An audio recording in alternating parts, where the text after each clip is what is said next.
बिस्मिल्लाहिर्रहमानिर्रहीम अस्सलाम वालेकुम। I am Afshan. Welcome to my channel Cook and Nook. Kids special में आज हम बना रहे हैं क्रिस्पी जिंगर पोटैटो बाइट्स। बहुत ही मज़े के, बहुत ही यमी बन के तैयार होते हैं। बच्चों के लंच बॉक्स के लिए बेस्ट है। आप इसको बनाइए और स्टोर करें, और जब आपको ज़रूरत हो इसको निकालिए और फ्राई करें और सर्व कर दें। आप इसको टी टाइम पे भी बना सकते हैं, और बच्चों के तो हैं ही फेवरेट। ज़रूर ट्राई कीजिएगा मज़ेदार सी रेसिपी को। तो चलिए इस मज़ेदार सी रेसिपी को बनाना स्टार्ट करते हैं। तो इसके लिए हमने ले लिए 1 किलो आलू, जिसको हमने बॉयल कर लिया था। बॉयल करने के बाद इसको हम मैश करेंगे। तो ख़्याल ये रखिएगा कि जैसे ही आप इसको बॉयल करें तो गरम-गरम ही इसको मैश कर लें। गरम-गरम मैश करने से ये बहुत अच्छे से मैश होते हैं, इसमें लम्प्स बिल्कुल भी नहीं रहते हैं। तो हमने बहुत अच्छे से इसको मैश कर लिए। अब हम इसमें कुछ स्पाइसेस मिक्स करेंगे। तो यहाँ पर हमें चाहिए 1 टेबलस्पून सूजी। तो सूजी डालने से हमारे बहुत ही क्रिस्पी से बाइट्स तैयार होंगे। साथ इसमें हमने डाल दिए 1 टीस्पून सॉल्ट, 1 टीस्पून हमने इसमें डाल दिए कुटी हुई लाल मिर्चें, 1 टीस्पून हमने इसमें ऐड की हैं काली मिर्चें, और थोड़ा-सा हम इसमें हरा धनिया डाल रहे हैं, तकरीबन 4 टेबलस्पून, और 2 हरी मिर्चें हमने चॉप करके डाल दी। इसको बहुत अच्छे से मिक्स करेंगे। तो देखिए मैंने इसको बहुत अच्छे से मिक्स कर दिया। अब हम इसमें डालेंगे ब्रेड क्रम्स। तो हमने फ्रेश ब्रेड क्रम्स यूज़ किए हैं। 2 कप यहाँ पर हमारे पास ब्रेड क्रम्स हैं, जिसको हमने चॉपर में डाल के इसके क्रम्स तैयार कर लिए थे। अब हम इसको बहुत अच्छे से मिक्स कर देंगे।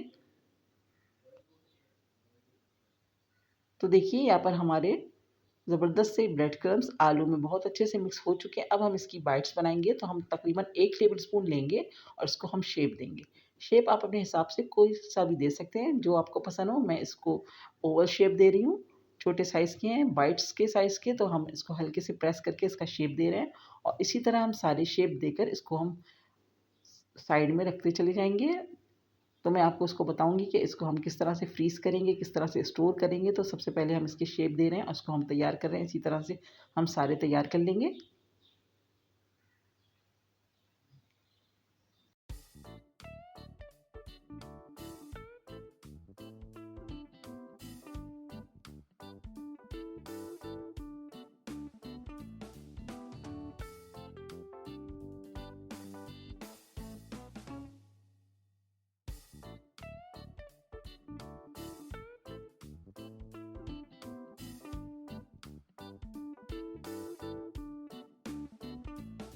तो देखिए हमने सारे तैयार करके रख लिए हैं। अब चाहें तो आप इस स्टेज पे भी इसको फ्रीज़ कर सकते हैं, और दूसरा तरीका मैं इस पे कोटिंग जो करूँगी उस तरह से भी आप इसको फ्रीज़ कर सकते हैं।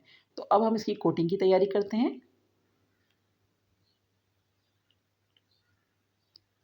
तो कोटिंग के लिए हमने यहाँ पर ले लिया 3 टेबलस्पून मैदा, और इसमें हम तकरीबन हाफ़ कप के करीब पानी डालेंगे। तो थोड़ा-थोड़ा पानी करके हम ऐड करेंगे। तो मैं आपको उसको बताऊँगी कि हमें इसमें किस तरह की इसकी कंसिस्टेंसी चाहिए। तो इसको हम अच्छे से मिक्स कर रहे हैं। तो मैंने अभी थोड़ा पानी डाला है, थोड़ा-सा मैं और डालूँगी। तो ये तकरीबन इसमें हाफ़ कप पानी चला जाएगा। अच्छे से मिक्स कर लेंगे।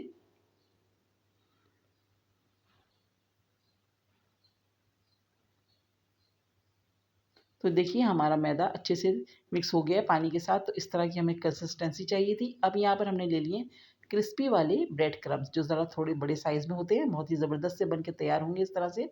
अब हम इसको मैदे में डिप करेंगे, और फिर इस पे हम ब्रेड क्रम्स लगाएँगे। तो बहुत अच्छे से इसकी कोटिंग करेंगे हल्के हाथ से प्रेस करके।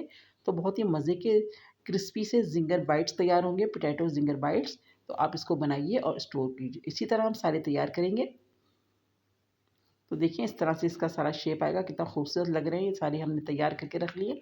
अब आप इस स्टेज में इसको किसी भी कंटेनर में करिए और इसको स्टोर कर दें। जब भी आपको ज़रूरत होगी आप इसको निकालिए और उसको फ्राई कर लें। तो ये तकरीबन आराम से 15 से 20 दिन चल जाते हैं। तो 1 किलो आलू में हमने इतने ढेर सारे बना के तैयार कर लिए। आप इसको बनाइए, और बहुत ही कम बजट में बहुत सारे आपके बाइट्स तैयार हो जाएँगे। आप इसको बच्चों के लिए बनाकर रख सकते हैं, टी टाइम के लिए बना के रख सकते हैं। तो ज़रूर ट्राई कीजिए इस मज़ेदार सी रेसिपी को। अब हम जितने हमें स्टोर करना है हम इसको कंटेनर में कर रहे हैं, और बाकी हम फ्राई कर लेंगे। तो यहाँ पर हम कंटेनर में एक लेयर लगा दिए, उसके बाद हमने इस पे प्लास्टिक रखा है, उसके बाद दूसरी लेयर लगाइए, और इसी तरह से जितना आपका कंटेनर उस हिसाब से आप इसमें लेयर लगा सकते हैं। तो मैंने इसमें 2 लेयर लगा दी हैं प्लास्टिक रखकर। अब हम इसको कवर कर देंगे, और अब हम इसको फ्रीज़ कर देंगे, और बाकी हम आपको फ्राई करके दिखाते हैं। तो यहाँ पे मैंने ऑयल को अच्छे से गर्म करने के लिए रख दिया, और बहुत ज़्यादा ऑयल हमने भर के नहीं डाला है। और अब हम इसको फ्राई करेंगे। तो अंदर से आलू बॉयल्ड है तो ज़्यादा टाइम नहीं लगेगा। बस हमें जैसे ही ऑयल गर्म होगा तो इसके फ्लेम को स्लो कर देंगे, और हम इसको स्लो फ्लेम पर फ्राई करेंगे ताकि इसका अच्छा सा गोल्डन सा कलर आए। ख़्याल ये रखिएगा कि ऊपर से जले नहीं, वरना इसकी लुक सारी ख़राब हो जाएगी। तो हम स्लो फ्लेम पे इसको अच्छे से फ्राई कर रहे हैं, दोनों साइडों को पलट-पलट के हम इसको फ्राई करेंगे और जैसे ही इस पे अच्छा सा गोल्डन सा कलर आएगा, हम इसको निकाल लेंगे। तो यहाँ पर हमारा एक साइड पे कलर आ चुका है, दूसरी साइड पे भी हमने कर दिया है। अब हम इसको निकालेंगे, देखें कितना अच्छा सा खूबसूरत सा गोल्डन सा कलर आया है। बस हमें इतना ही कलर देना है, इससे ज़्यादा नहीं देंगे, वरना ये बहुत ज़्यादा डार्क हो जाएँगे, क्योंकि जब हम इसको बाहर निकालेंगे तो थोड़ी देर में ये अपना कलर और चेंज कर लेते हैं। तो यहाँ पर हमारे पोटैटो क्रिस्पी ज़िंगर बाइट्स तैयार हो गए। अब हम इसको निकाल के सर्व करेंगे। आप किसी भी चटनी के साथ, केचअप के साथ, रायते के साथ इसको सर्व कीजिए। बहुत ही मज़े की और यम्मी सी रेसिपी है, ज़रूर ट्राई कीजिएगा। आई होप कि आज की रेसिपी आपको पसंद आई होगी। रेसिपी पसंद आए तो प्लीज़ लाइक एंड कमेंट ज़रूर कीजिएगा। मेरे चैनल पे नए तो प्लीज़ मेरे चैनल को सब्सक्राइब कीजिए, बेल आइकन हिट कीजिए, इससे मेरी आने वाली तमाम न्यू वीडियोज़ के नोटिफिकेशन आपको फ़ौरन ही मिल जाएँगे। रेसिपी पसंद आए तो प्लीज़ लाइक ज़रूर कीजिएगा। नेक्स्ट वीडियो के साथ इंशाल्लाह बहुत जल्द आऊँगी। दुआओं में याद रखिएगा। अल्लाह हाफ़िज़।